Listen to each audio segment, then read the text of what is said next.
അങ്ങനെ കഴിക്കാതെ ഒക്കെ നിൽക്കുന്ന ആളുകളുണ്ട്, ഉറങ്ങാതെ നിൽക്കുന്ന ആളുകളുണ്ട്. ഈ ക്യൂവിൽ തന്നെ പലരും നേരത്തെയൊക്കെ ഈ ഇത്തരത്തിൽ ഭക്ഷണമൊക്കെ കഴിക്കാതെ തലകറങ്ങിയൊക്കെ വീഴുന്നത് നമ്മൾ നേരത്തെ കണ്ടതാണ്. അങ്ങനെ പല നാടുകളിൽ നിന്നുള്ള ആളുകൾ ഇങ്ങനെ ഒഴുകിയെത്തി. ചേട്ടാ എവിടുന്നാ? നാദാപുരം. ഇന്നലെ ഇറങ്ങിയതാ. തിരക്കുണ്ട്, കാണാൻ പറ്റുന്നില്ല. ഇന്നലെ ഇറങ്ങിയതാ, ഒരു നോക്ക് കാണണം, അതിനു വേണ്ടി ഇറങ്ങിയതാ. ഇന്നലെ ഇറങ്ങിയതാ വീട്ടിൽ നിന്ന്, ഭക്ഷണം പോലും കഴിച്ചിട്ടില്ല, ഒന്ന് കണ്ടിട്ട് മടങ്ങണം.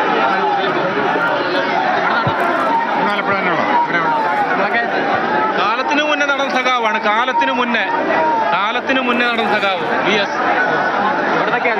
മുന്നപ്പുറം ഇത് തന്നെ ഞങ്ങളുടെ സ്വന്തം വാർഡ്, സ്വന്തം ബൂത്ത്, സ്വന്തം സഖാവ്. 8ാം വാർഡ് ഒരു ബൂത്ത്. ചേച്ചി എവിടുന്നാ? ഇവിടെ പുന്നപ്പുറം എന്റെ നാട്ടിൽ. കണ്ടേ പോവുള്ളൂ. നമ്മൾ വാക്കുകൾ കൊണ്ട് പറയാൻ പോലും കഴിയാത്ത തരത്തിലുള്ള തിരക്കാണ്. നാടൻ ഭാഷയിൽ പറഞ്ഞാൽ 2 കാല് ഊന്നി നമുക്ക് ഈ നിലത്ത് ചവിട്ടി നിൽക്കാൻ പോലും കഴിയാത്ത തരത്തിലുള്ള തിരക്കാണ് നിലവിൽ ഇപ്പോൾ ഈ വേലിക്കകത്ത് വീട്ടിന് മുൻവശം എന്ന് പറയുന്നത്. ഒരു വശത്തു നിന്നുള്ള ആദ്യം, അതായത് ഈ വീടിന്റെ ഇടതുവശത്ത് നിന്നായിരുന്നു ഇത്തരത്തിൽ ആദ്യം ഒരു ക്യൂ ക്രമീകരിച്ചിരുന്നത്. അവിടെയായിരുന്നു ഇതുമായി ബന്ധപ്പെട്ട ക്രമീകരണങ്ങളൊക്കെ തന്നെ നടത്തിയിരുന്നത്. അതാണ് ഏകദേശം 1 കിലോമീറ്റർ ദൂരമുണ്ടെന്നൊക്കെ ഞാൻ നേരത്തെ സൂചിപ്പിക്കുകയും ചെയ്തത്.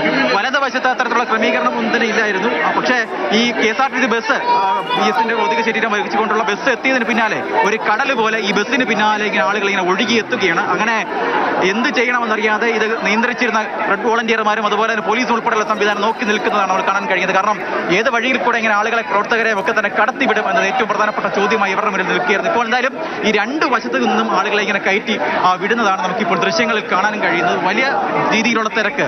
കഴിഞ്ഞ ദിവസങ്ങളിലൊക്കെ വന്നു നിന്ന ആളുകൾ, മലബാറിൽ നിന്നും പല നാടുകളിൽ നിന്നുമൊക്കെ എത്തിയ ആളുകൾ, അവർ ആവേശത്തോടെ മുദ്രാവാക്യം വിളിക്കുന്നുണ്ട്. കണ്ണേ കേരള VS എന്ന് അവർ ആവേശത്തോടു കൂടി മുദ്രാവാക്യം വിളിക്കുന്നുണ്ട്. കണ്ടമറി മുഷ്ടിചൂട്ടി ആകാശത്തേക്ക് നോക്കി അവർ മുദ്രാവാക്യം വിളിക്കുന്നുണ്ട്. സാധാരണയുള്ള VS ആയിരുന്നെങ്കിൽ ഒരു ചെറു പുഞ്ചിരിയോടുകൂടി ആ കൊറിയ മനുഷ്യൻ ഈ അഭിവാദ്യം ചെയ്യുന്നവരെ ചിരിച്ചുകൊണ്ട് അഭിവാദ്യം ചെയ്തേനെ. പക്ഷേ ഇത്തവണ തിരിച്ച് അഭിവാദ്യം ചെയ്യാൻ അവരുടെ പ്രിയപ്പെട്ട VS ഇല്ല. പലതവണ അച്ചടക്കലംഘനം നേരിട്ടിട്ടുള്ള VS, പാർട്ടിക്കുള്ളിൽ അച്ചടക്കലംഘനം നേരിട്ടിട്ടുള്ള VS ഇത്തവണ തികഞ്ഞ അച്ചടക്കത്തോടെ വേലിക്കകത്തെ വീട്ടിലേക്ക് ഇങ്ങനെ കിടക്കുകയാണ്. അവരെ അവസാനമായി ഒന്ന് കാണുന്നതിന് വേണ്ടി പ്രിയപ്പെട്ടവരുടെ സഖാക്കൾ ഇങ്ങനെ ഒഴുകിയെത്തുകയാണ്. തങ്ങളുടെ പ്രിയപ്പെട്ട സമരസൂര്യനെ ഒന്ന് കാണുന്നതിന് വേണ്ടി അങ്ങനെ ഒഴുകിയെത്തുകയാണ്. ചേട്ടാ എവിടെന്നാ? തിരുവല്ല. കണ്ടിട്ടേ പോകത്തുള്ളൂ. എത്ര രാത്രിയാന്ന് കണ്ടിട്ട് പോകത്തുള്ളൂ. ചേച്ചി എവിടെന്നാ? തിരക്കുണ്ട് അല്ല അല്ലേ? നല്ല തിരക്കുണ്ട്. അമ്മ എവിടെന്നാ? അമ്മ ചമ്പക്കുളം. എവിടെയാ? കുട്ടനാട്. നിങ്ങളൊക്കെ കണ്ടിട്ടുണ്ടോ? ഇല്ലില്ല, ടിവിയിലും പത്രത്തിലും ഒക്കെ കണ്ട VS മാത്രമേ ഉള്ളൂ. കണ്ടിട്ടുണ്ട്. എങ്ങനെയാ? നേരത്തെ പോലെ അറിയാം. എന്റെ വീട് ആലപ്പുഴയാ. മോനെവിടെന്നാ? കൂടെ ഇവിടെ തന്നെയാ. കണ്ടിട്ടുണ്ടോ? ഉണ്ട്.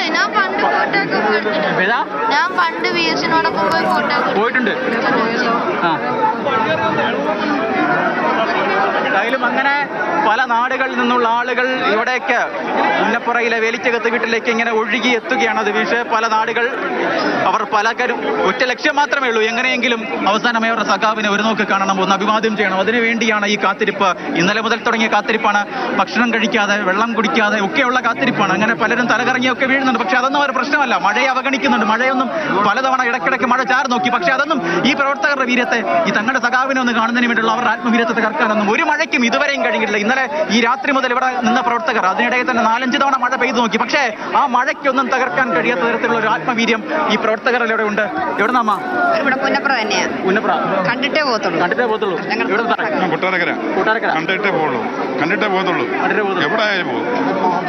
നല്ല തിരക്കാണ്. അതെ, ഇവിടെ നിന്ന് അല്ലെങ്കിൽ ഞങ്ങൾ അടുത്തടുത്ത് വാട്ടേപ്പീസ് പോകും, ഇല്ലെങ്കിൽ അവിടുന്ന് വൈകിട്ട് ചുടുവാടി പോകും. എന്നാലേ കണ്ടിട്ടേ പോകത്തുള്ളൂ.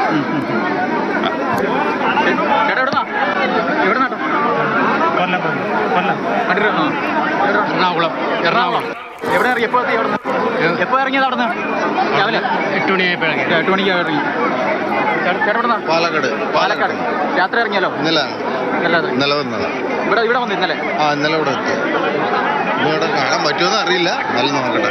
ജസ്റ്റ് പിന്നെ കാണാൻ പറ്റുമോ എന്നറിയില്ല. സംശയത്തോടെ നിൽക്കുന്ന ആളുകളൊക്കെ തന്നെ ഉണ്ട്. ഞാൻ നേരത്തെ പറഞ്ഞതുപോലെ 2 കാലൂന്നി മണ്ണിൽ നിൽക്കാൻ പോലും കഴിയാത്ത അവസ്ഥയിലുള്ള ആ തരത്തിലുള്ള തിരക്കാണ് നിലവിൽ ഇപ്പോൾ ഈ ആലപ്പുഴയിലെ പുന്നപ്പുറ വീട്ടിൽ എന്ന് തന്നെ പറയേണ്ടി വരും. ആ തരത്തിലുള്ള തിരക്ക് നമ്മളിങ്ങനെ കാലത്തൊന്നും ആ തരത്തിലൊരു ജനസഞ്ചയം നമ്മൾ കണ്ടിട്ടില്ല. ആ തരത്തിൽ ഇവിടേക്ക് ആളുകൾ ഇങ്ങനെ ഒഴുകിയെത്തുകയാണ്.